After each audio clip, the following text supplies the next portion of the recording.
Yeah, when I was at Lewisham, we decided to go to Acton, yeah, to do some unlicensed fights there. But I didn't do it at first. I was me and Bob Colman.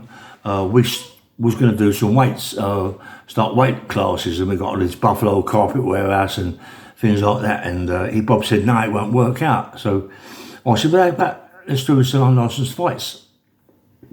Anyway, so I got things together, sold loads of tickets. The first fight was really good. Yeah, it was unbelievable. I mean, people loved it. Yeah.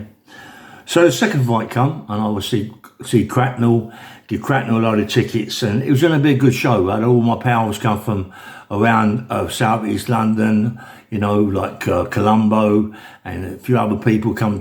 Loads of people come from over there. You're good fighters, you know what I mean? But just unlicensed fighters, you know.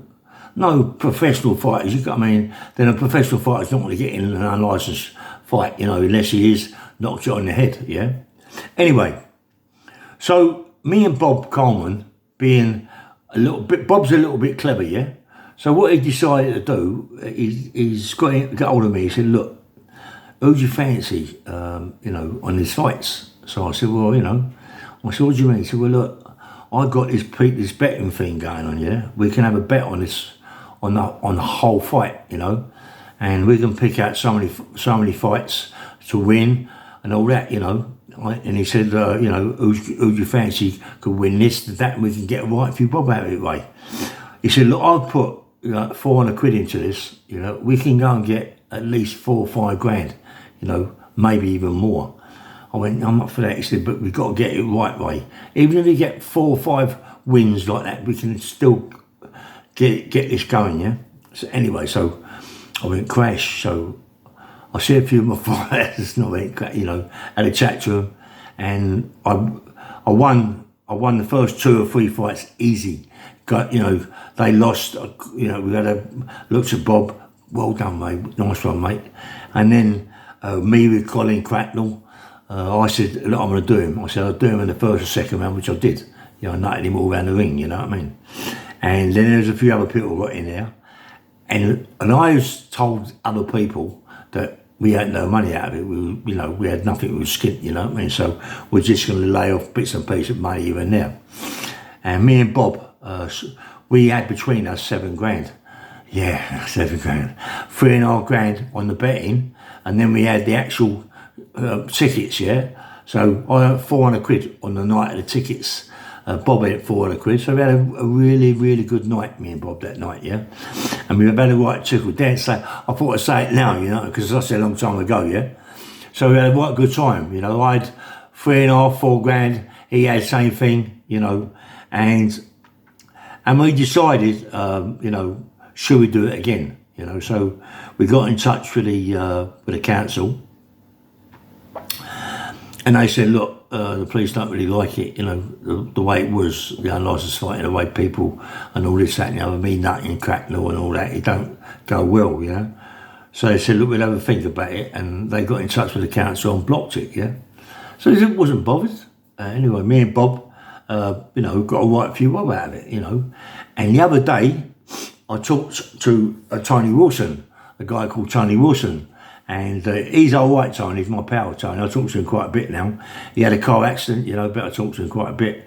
And he's telling me about Bob Coleman, where Bob Coleman is now, Colombia or something like that, yeah. And Bob looks really old, you know. And he phoned him up the other day and he was talking about it. And he was on to tell me about this, because I wasn't even going to say that, you know. I wasn't even going to say anything about that, you know. But yeah, the Cracknell one, me and Colin Cracknell come to a lot of money. The others was, I knew who was going to win, you know. I knew, don't you? You know, I looked at, yeah, he got no chance. He's going to lose this, you know what I mean? And people that I know really well said, "Look, he ain't got no chance, mate. He can't win this fight," you know what I mean? And so we got a right few bob. And I was so happy, do you know what I mean? But yeah, Tony was just saying, "I don't know what you have to tell people about it." I said, "Yeah, but you mean tell them, mate. It was a good night." Tony come. A lot of people come. A lot of people come to the show. I mean, it was packed.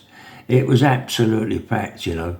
And, you know, we got a big write-up in the paper, in the Acting Gazette, which I've already put on one of my thumbnails, yeah.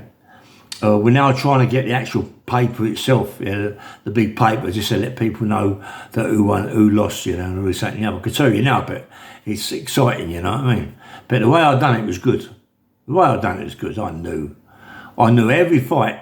I knew, you know what I mean? I said I knew that he was going to win, who had no chance. And people, close to me, I said, yeah, he got no chance.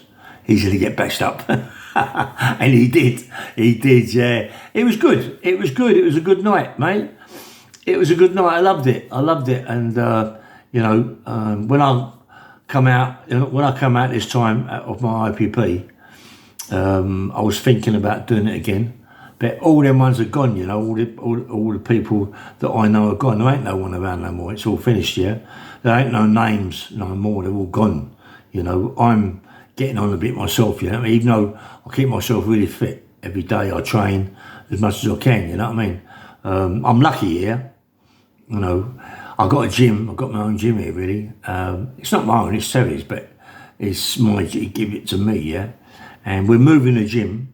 We're moving it, and it's going to be really good.